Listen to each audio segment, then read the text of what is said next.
Good afternoon. We're going to make a start, and it's a pleasure for me to be able to talk to you today for this webinar. So welcome to What is Best for Africa, or in short, WIBA. What we're going to be talking about today is the trade deal and clean energy in Africa. So talking about the Chinese offer. And the title that we have today is, Dear Friends, Can I See Your True Face? I guess you're going to understand why we are saying that in a minute. And I'm turning to you, the founder and CEO of Renewables in Africa. And on the line, I understand we have Igwe, Kelly, Christopher, Bersham. I guess other people will join. So as far as I know, those are all people that are involved into the industry. So more from the technical side and potentially as well on the financial side. Okay, so a very quick recap on what is best for Africa is. It's an online conversation looking at the opportunities and also the challenges in Africa with regard to two main sectors: renewable energy and African technology. And we're looking at these challenges and opportunities against the backdrop of global events that are shaping our everyday life. So that's what it's all about. Now, let me now move to, first of all, house rules. So I'm gonna ask you all to make sure that you keep your camera turned off and also your microphone. That's to make sure that the conversation runs smoothly. You're going to have the chance to ask questions at the end on the chat, and I will be responding to them. And if at any point in time you have a feedback to share with us, feel free to share that at source@renewablesinafrica.com. And last but not the least, I'm hoping you're going to have the chance to really enjoy yourself today. And then feel free to ask any question that come to your mind during the conversation or afterwards, because you can always send me an email. Now, the agenda for today, we're going to be talking about, first of all, what is Renewables in Africa. Most of you will know the company, but I'm going to be making a very short description of what it is, looking at the trade deal, the history of SINO-AFRICA trade relation, talking about the FOCAC, which is the main framework that is governing the relationship between both blocks. We're going to be looking at the clean energy within that framework, looking at that from the developer perspective, investors perspective, policymaker perspective, and we're going to be summing up and making some conclusion. Okay, Renewables in Africa. We are a clean energy engineering consultancy providing technical advice to project developer and project consumers. So we worked on a solar project, for example, in Cameroon, and currently engaging with a couple of clients in Zimbabwe. We're providing as well market insight and business intelligence. Those are for investors that are interested in the market and want to know more about how it applies to Africa. We recently delivered a report that we did with Grant Thornton, looking at the cost of capital across Africa. And we also provide brokerage and route to market for clean energy companies that want to step into the continent. We are also a media platform, and we are promoting and raising awareness about the industry to businesses, but also general public. And you can see on your right-hand side down, that's just a snapshot of what the website looks like. Okay, moving swiftly. Trade deal. So what is a trade deal? It's simply an agreement between countries that is governing their trade relationship. So that agreement could be bilateral if you're talking about two countries, or multilateral, which is which is the case in what we're talking about today between Africa and China. Africa is a continent with 55 countries now, and China, as you guys know, it's an Asian country. So why at all are we looking at China? It's important to know why. For the simple reason that now China, since 2008, is the largest trade partner of Africa. they have overtaken the United States, which before was holding the title. And if you look at the graph there, you can see that in 2015 alone, the trade volume between China and Africa was about 188 billion, so quite substantial. However, that trade is quite imbalanced, because if you're looking at a country like Nigeria, for example, for every dollar of export to China that Nigeria is exporting to China, Nigeria will actually import $11, which is 10 times more, which is actually quite huge. So it's quite imbalanced there. And not only that, if you're looking at the export from Africa to China, more than 60% of it is actually related to oil, which is, I would say, not great, because we want to be able to trade and send more goods, not just raw material and resources. And obviously, we want to understand how the clean energy industry sit within that relationship. Now, looking at the history of China and Africa trade relation, all started, it was actually quite a low start by the Bandung Conference. It doesn't mean that before that time, there were no collaboration at all. But this is more, if we're talking about kind of the modern time, this is where we started the graph. So the Bandung Conference, that was the first Asia-Africa conference. And at the time, China was looking simply to take the leadership of what we call in the developing world, right?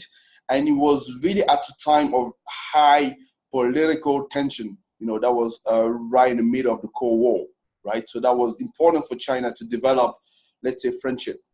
And they obviously approached a number of African countries. Egypt was one of them. You got Algeria, Sudan, and more so. And they were prepared to provide a number of support to these African countries. Aid, for example, are pretty much no return, simply because they wanted to have the friendship, human resources to build infrastructure projects. And you can ask yourself, what at all would they be doing that? For the simple reason that, as I said, there was two bloc. You had the Western bloc and also the Eastern bloc. So that was a Cold War.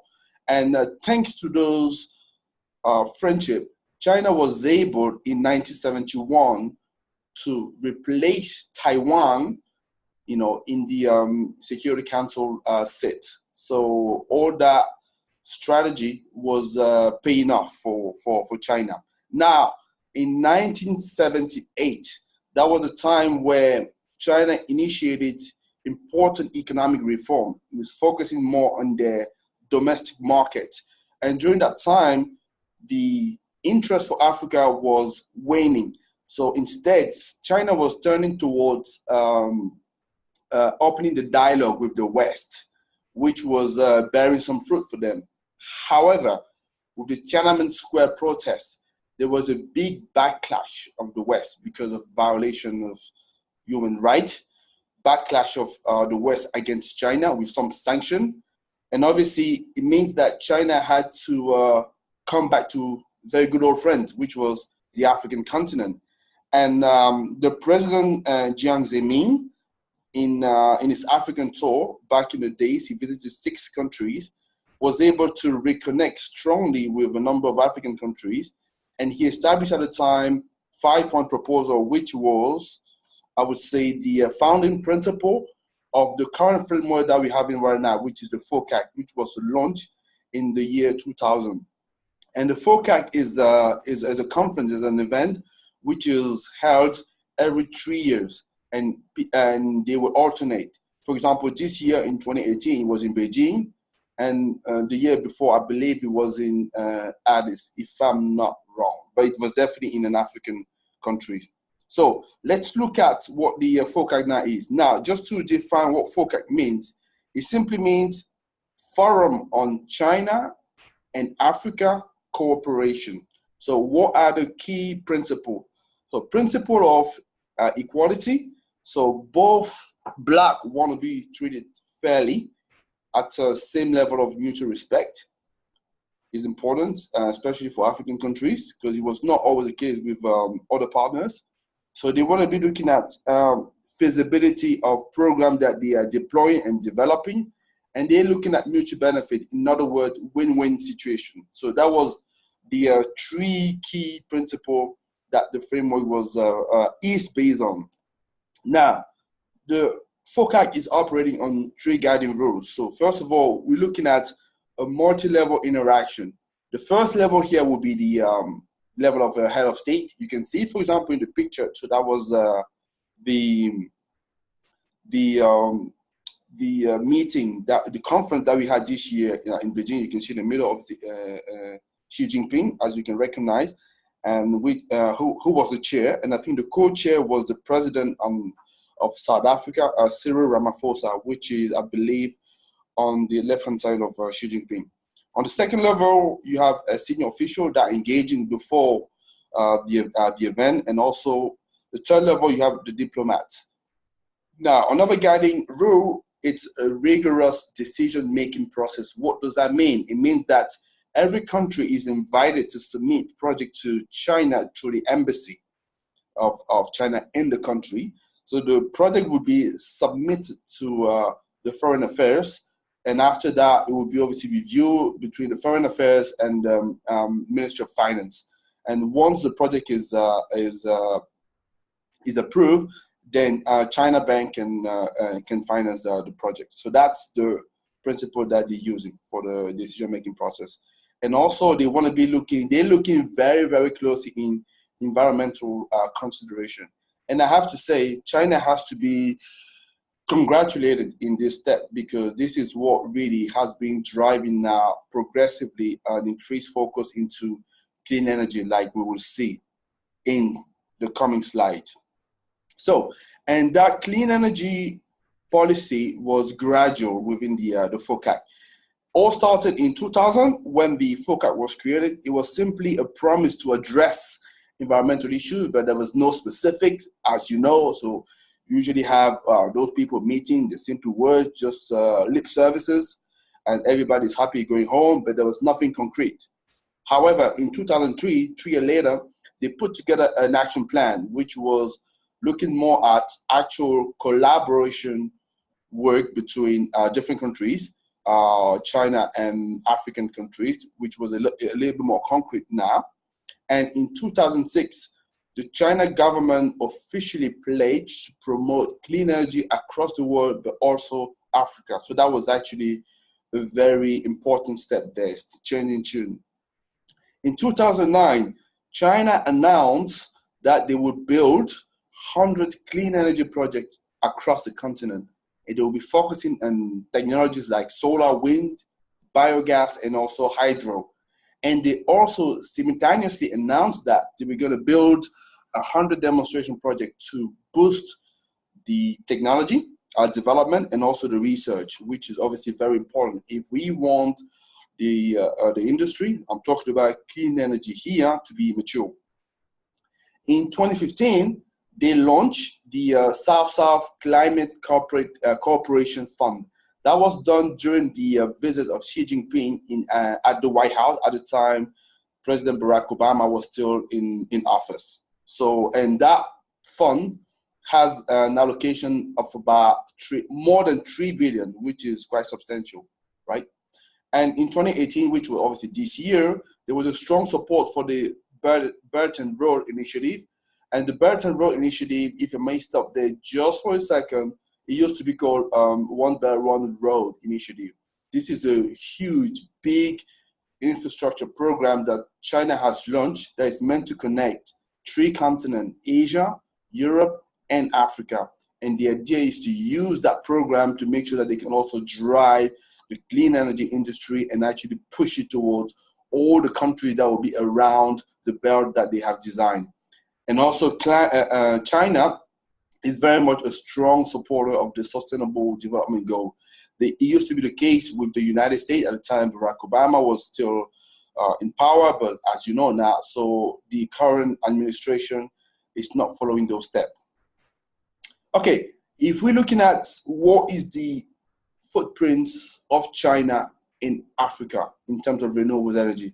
It's quite important. If you're looking at the map that I am showing here, so what you can see is in sub-Saharan Africa, so we don't have North Africa here for this map, but at least sub-Saharan Africa, we can have an idea how it looks like. So you can see that China is present everywhere, and this is not a surprise to anybody in this code, I'm sure. So the big blocks are obviously the Southern Africa, Eastern Africa, and West Africa. And what we can see, obviously, a big part of China involvement would be in the fossil fuel. However, in terms of the renewables energy, China was mainly involved into hydro projects, right? That's what we can see. So they are a major player for the large-scale project. And you have more than 70 projects, obviously, in Africa where you have Chinese involvement. And an example, for example, are the Gibey dam in Ethiopia with close to 2 gigawatts, and the Mambila project in Nigeria, which is 2.6, right? That just to give you an idea of project where they were involved.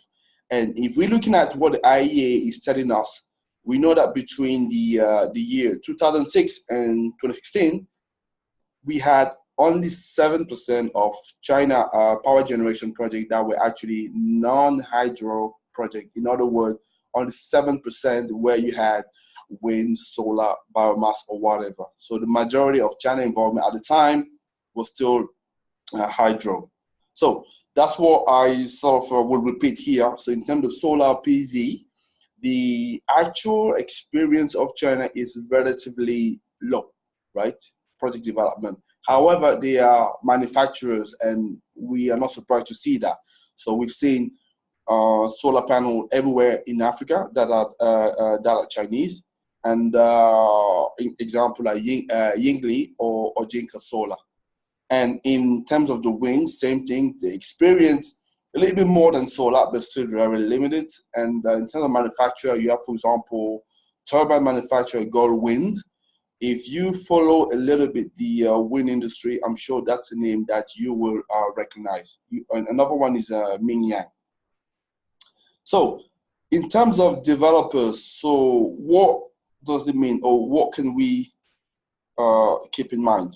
So at the exception of large-scale hydro, where China have substantial experience, they will have a very limited experience in project development, as I say, in terms of the other renewables. So here to say solar, wind, biomass, or even small-scale hydro. So if you are a developer in Africa or wanted to step into Africa, I would say you shouldn't be struggling for the moment with China competition in terms of project development.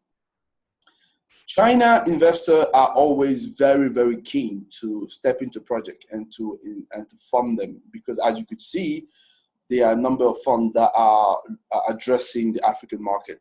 However, you need to know that most likely those investors will be looking for you to use technology from China and also supply from China. And if you're an SME, an African SME, there is a 1 billion fund, special loan that China has allocated for you. So China developer, we believe, will be increasing their presence in the coming year because the industry is growing in Africa. China is a major player. China is developing technology, and China want to step into Africa even more. So there's good chances that you'll be starting to see more and more project developer. That's what I was saying for the point number one. When I was saying that there is low competition from China, this is just for the moment, but we're expecting that to change.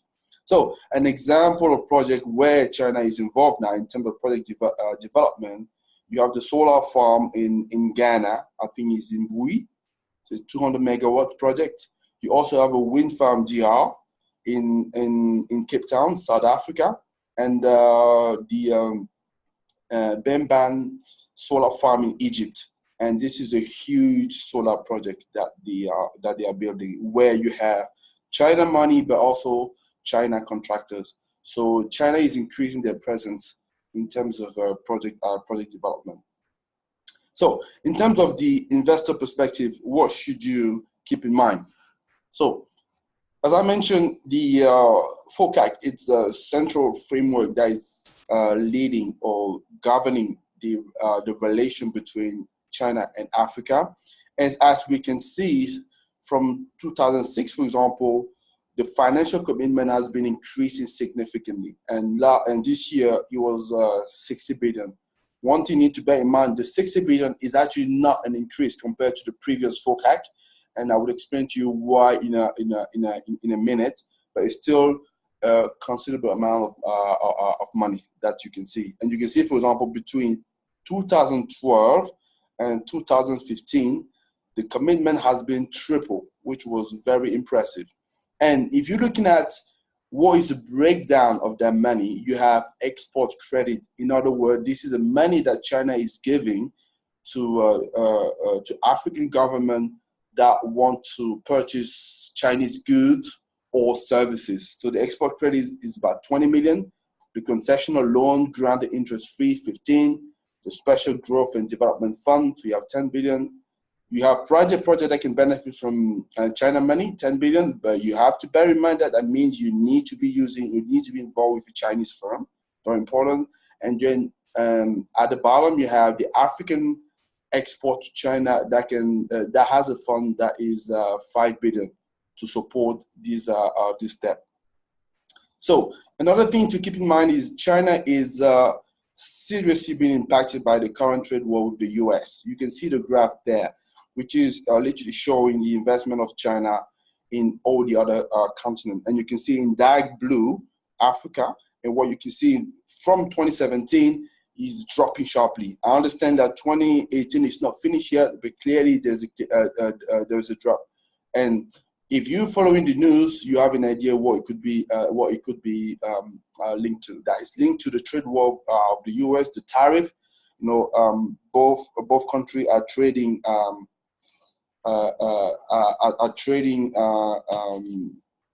trading coup, and that is having an effect on the business.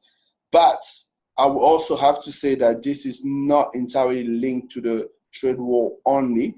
You also have pressure coming from the internal China market, because the country revenue are increasing, so people condition are increasing, and the wealth is not widely distributed. So there is a good proportion of the China economy, China market, that is complaining to the central government, and complaining to the fact that central government is using all their taxpayer money to go and fund a company abroad. So China is not insensitive to that, and that's one of the reasons we have seen that the money that's been given to Africa has been stagnant compared to 2015, which is still the 60 billion, although it's quite still considerable. Now, the third point I want to raise is China. It's a heavy investor into energy project in Africa in terms of public finances, but most of it is going to oil and gas project. You can see up to 72%. You can see on the graph there large hydro and almost nothing for other renewables, which is what I was echoing in slide before.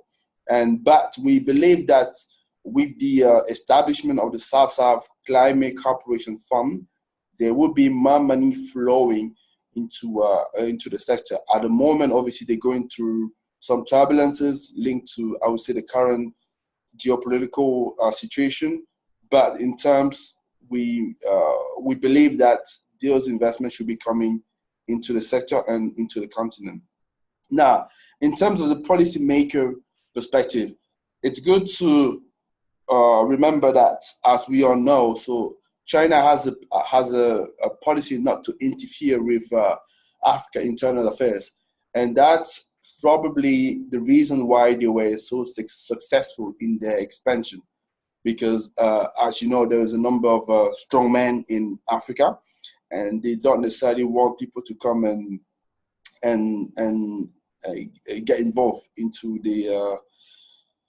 their domestic matters. And China is pretty much the same. So that was, I would say, a good agreement from both sides. Whether or not it's a good thing, I'll leave you guys to decide. Now, the cooperation to protect environment, to fight climate change is also a key area between China and Africa, and there's a lot of initiative being taken, especially within the framework of the Forum on China-Africa Cooperation.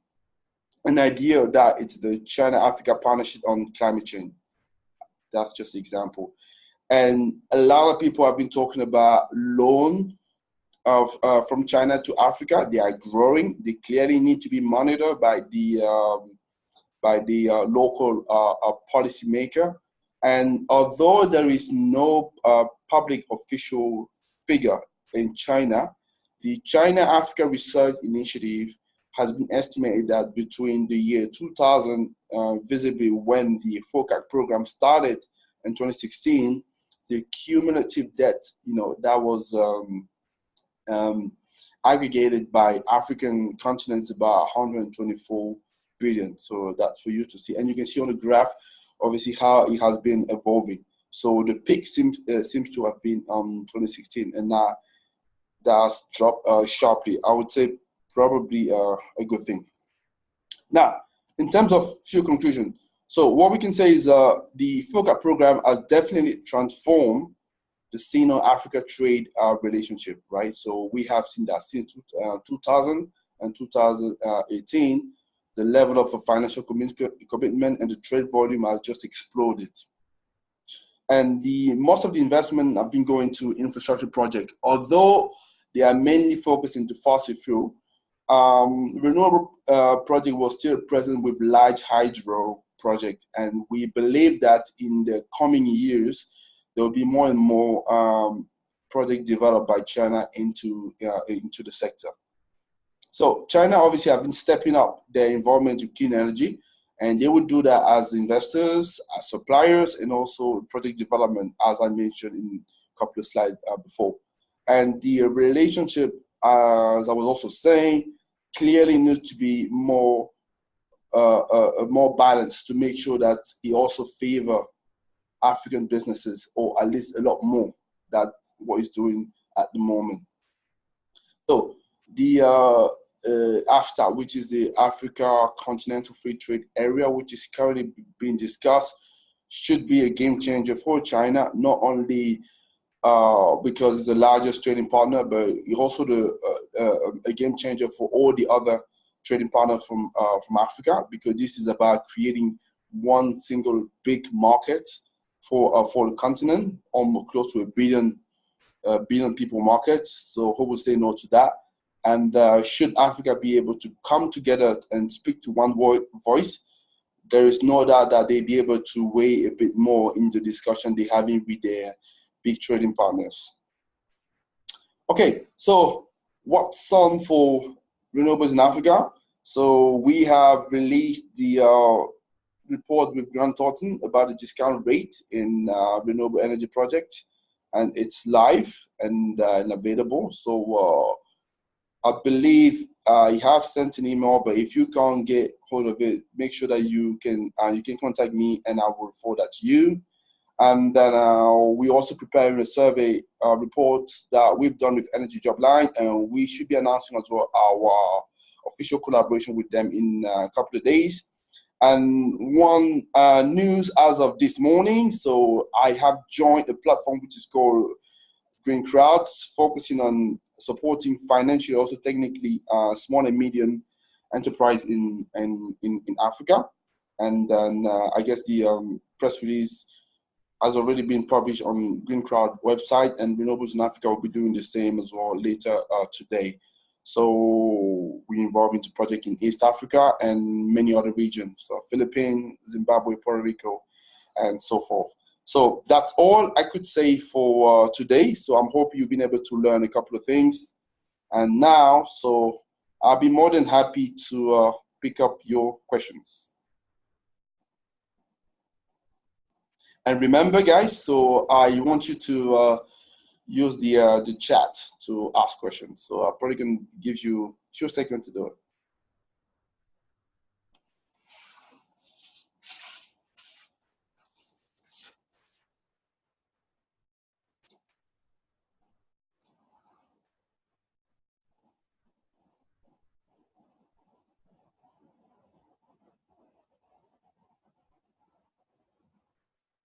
Okay, I have one first question.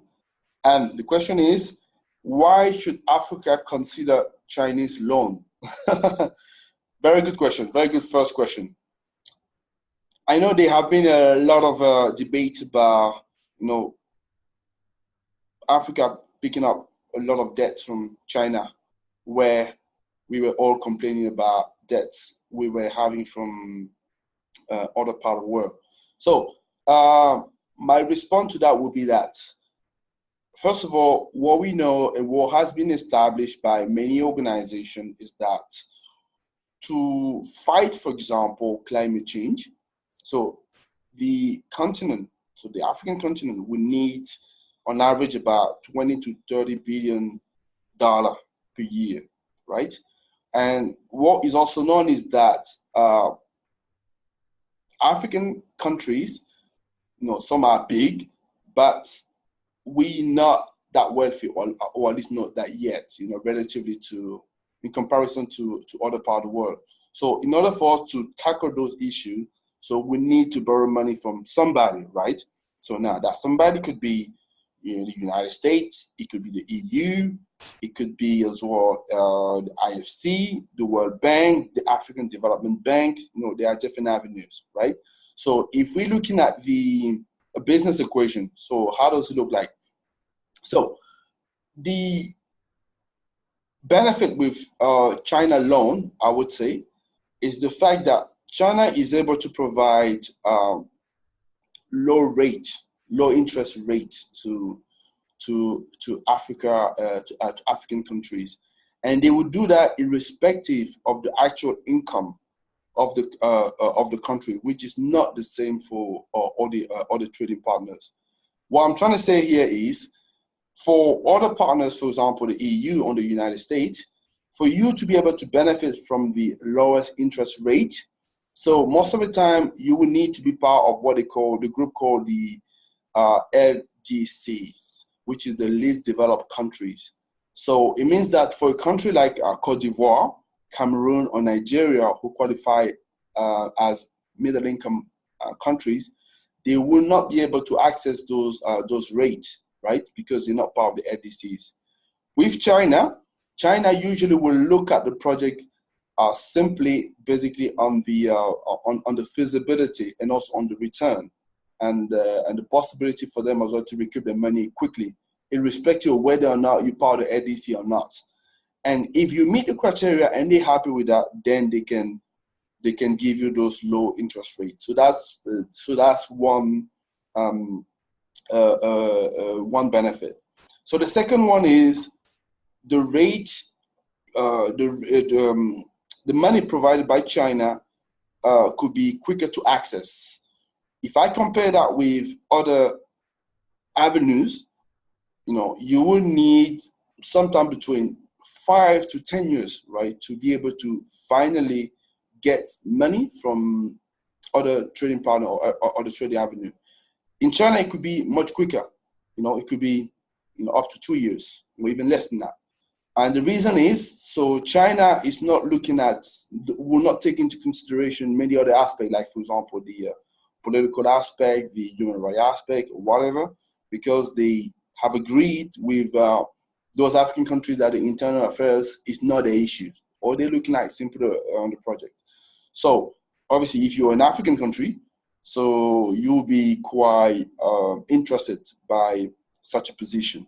Again, whether or not that's a good thing is another matter. So I'm just stating the fact. What is also true, though, is that by collecting the China money, it comes with strings attached. And that strings attached might not be a political request from China, but it's definitely an economical request. What I'm trying to say here is China will usually request that you buy either Chinese technology or Chinese labor to be able to build those projects. So that's the downsides. So I'm hoping that responding a little bit to the question. So let me just pick another one here. Okay. What country can you recommend for solar project in Africa? Investment mainly. Okay. This is a question from Bersham, for example. It's a good question, right? So it's a good question, and the response would be, it depends of what the risk appetite is for the investors.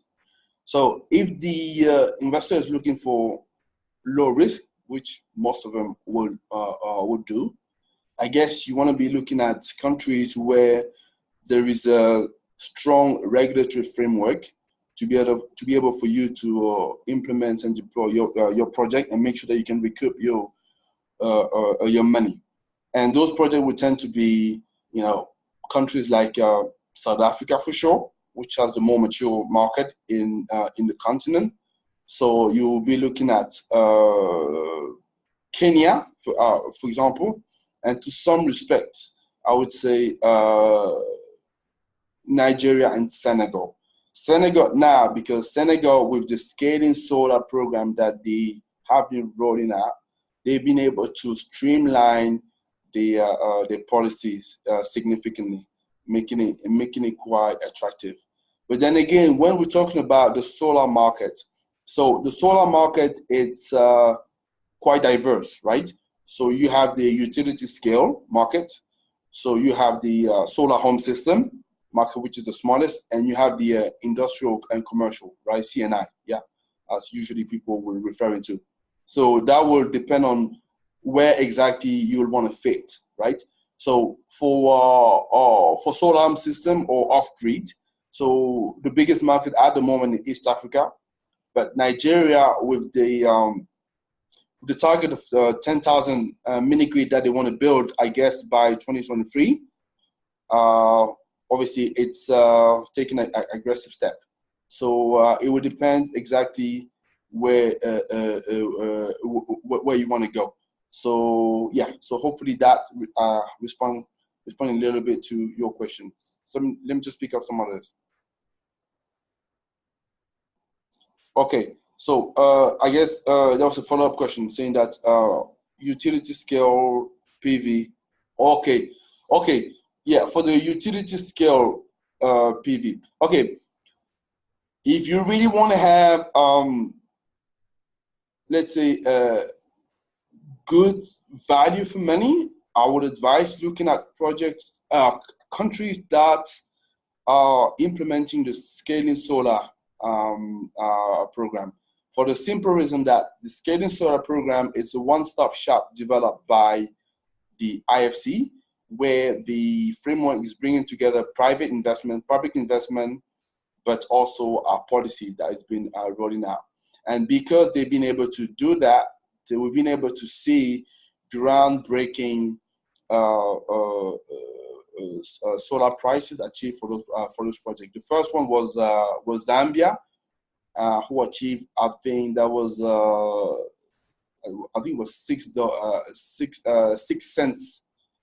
$6 per kilowatt hour. That was a year or two ago. But the record now is being held by Senegal. I think they have two projects that are below the $6. I think it's five something. So if you're looking for utility scale, because you have all that work that has been done by the scaling solar, so you might want to be looking at Zambia. You might want to be looking at Senegal. You might want to be looking at two other countries that have joined the scaling solar, that Madagascar and Ethiopia. Now, if you want to be but what you have to bear in mind as well is those countries. What happens is when you go and when you want to develop a utility scale solar project, for example, in Senegal, so the law is stating that now you have to go through public tender. And usually those tenders are very, very well attended. So the competition is fierce. So if you go into that kind of market, yes, it's well designed, or at least it's better designed than other countries. But you need to know that you need to show have your A game, otherwise you're not being able to be selected. Now, if you're a bit more adventurous, you'll be looking at countries that are not there yet in terms of organization, but where you believe you might have some stronger connections, because connections still very important in Africa, everywhere in the world, but definitely in Africa. So that would be a country like definitely Nigeria. You want to be looking at Uganda, Zimbabwe, or the likes. So yeah, it would depends on your risk appetite. So let me just pick up another question. Okay. The question here is basically, what kind of strings are attached to Chinese money? Okay, I respond a little bit to this question, but I can detail that a little bit more.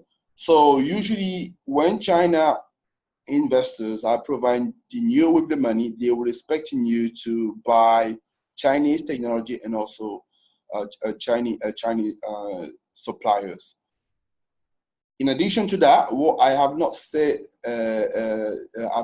yet is that those loan or investment could especially at country level, could sometimes be linked to resources, meaning that China is able to provide you with a level of investment for government level project, where they will be expecting the country as well to provide some resources for China. Remember, China is a big economy, and you talked about a big economy, you talked about big energy demand, and they're looking for resources, so raw material.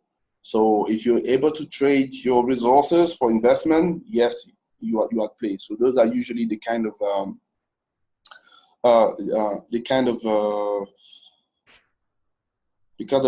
conditions China has been asking. Okay, I have another question. Say that there has been critique about China work in Africa with regard to labor, lack of development, and human rights. And the question is, can I explain why is the case? That's another very good question that we will hear on a regular basis.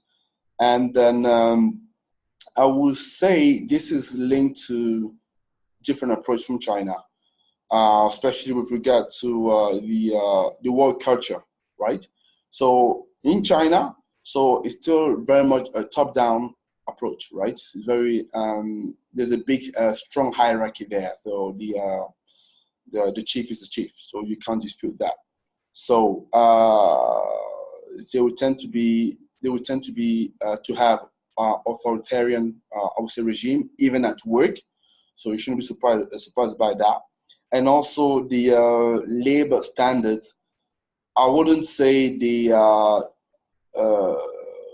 not good. I would say they are different, right? They are certainly not the common standard that most of the people are used to, while dealing with other trading partners.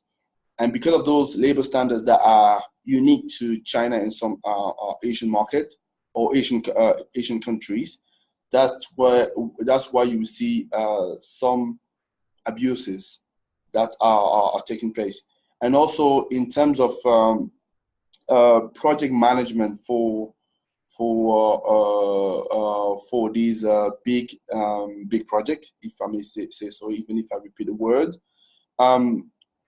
China, as far as I know as well, it's not known to be very, very tight in terms of managing those big and large scale projects. So they're still improving there. Because remember, I know we all talking about China being super economic power, but it's not that long ago they were still considered as developing countries, right?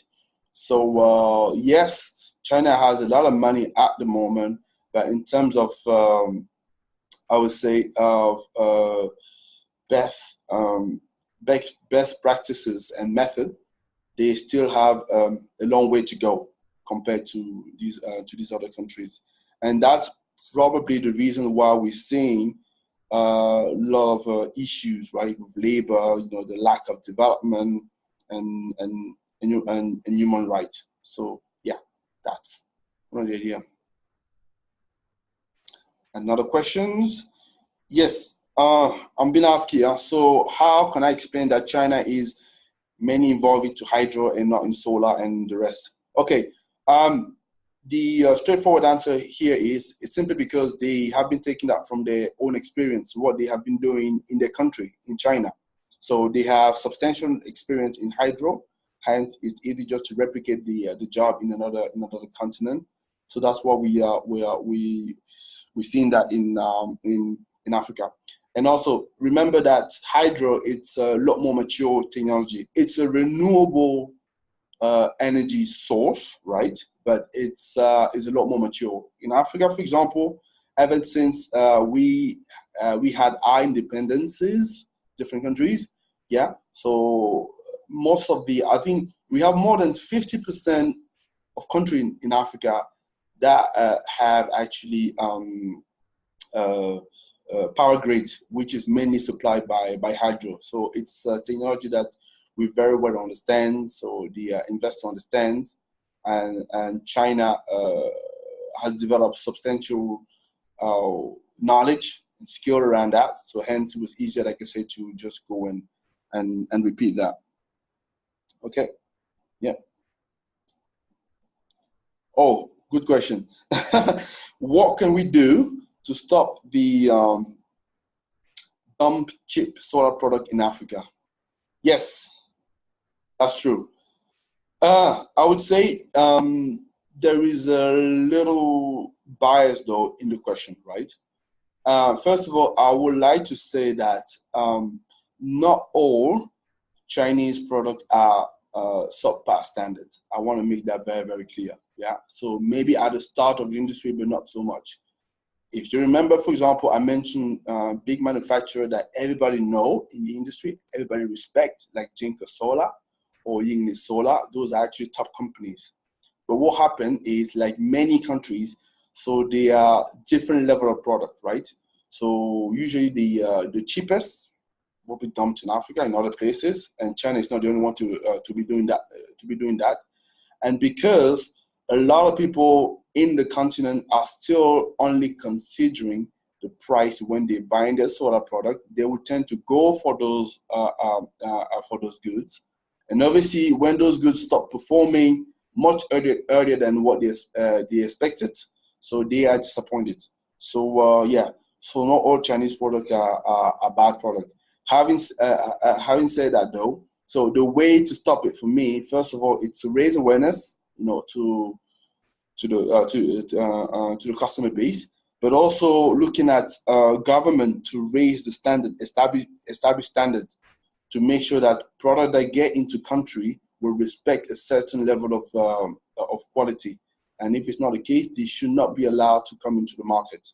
So that's one thing, a couple of things that would need to be done. Okay, just gonna wait for a second just to see if we have a couple more questions.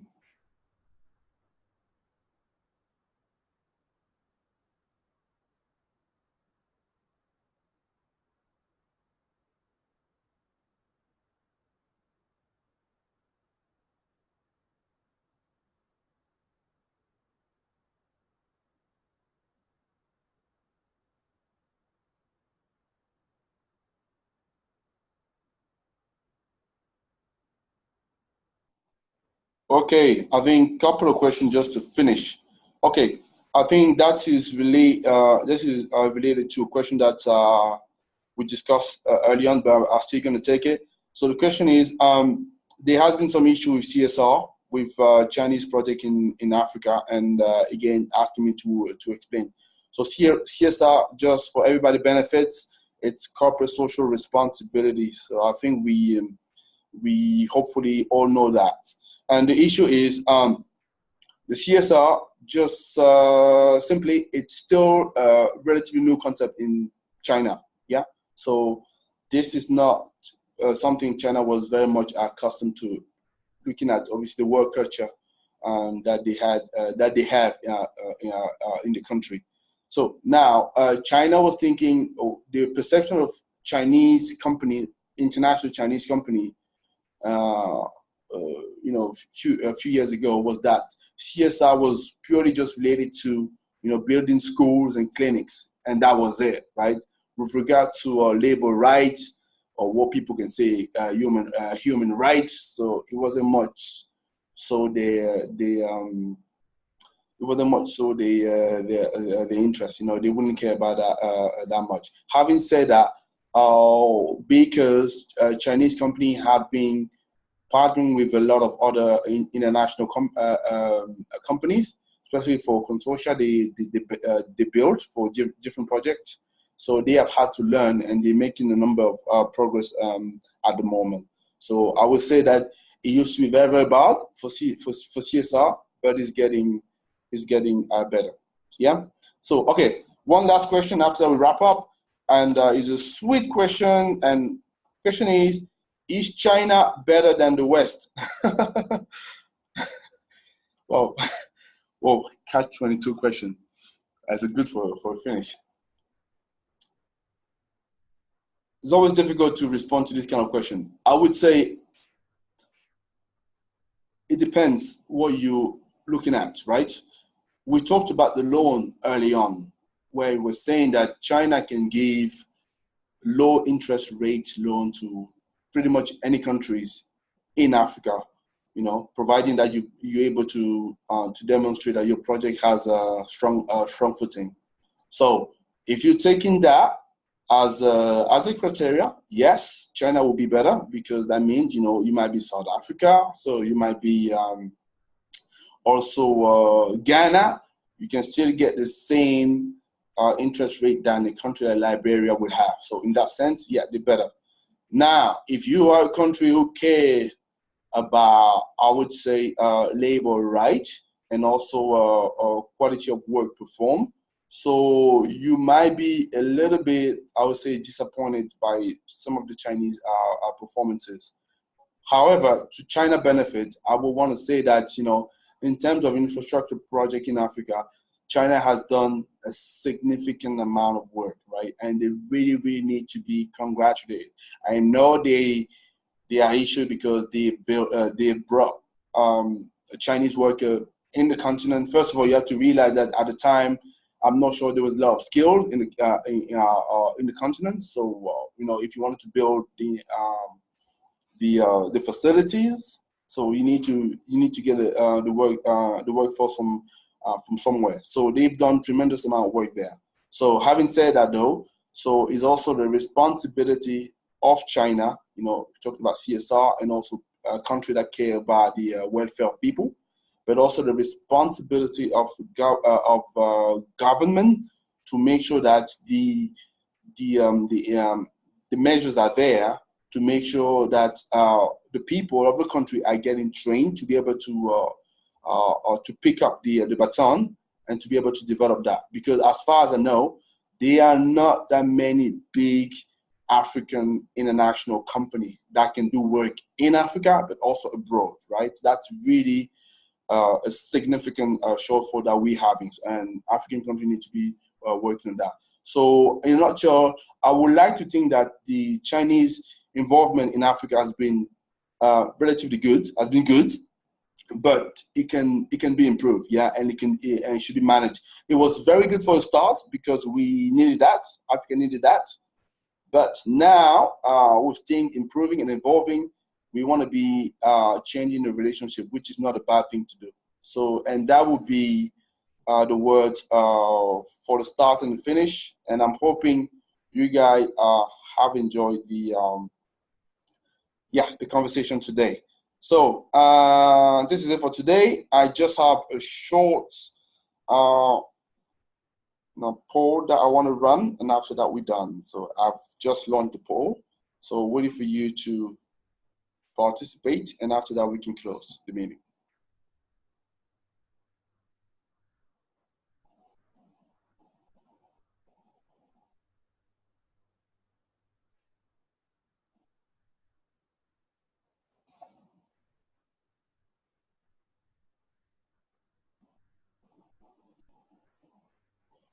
Okay, I'm gonna leave you for 20 more seconds, and after that we're done.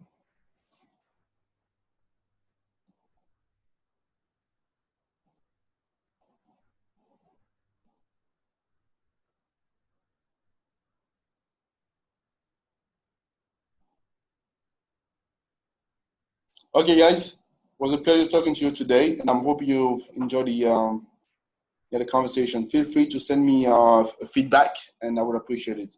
So you have a wonderful rest of the day, and then I will see you the next time. The next webinar should be in about 2-3 weeks, so we'll keep you posted. Thank you for that, and have a great day.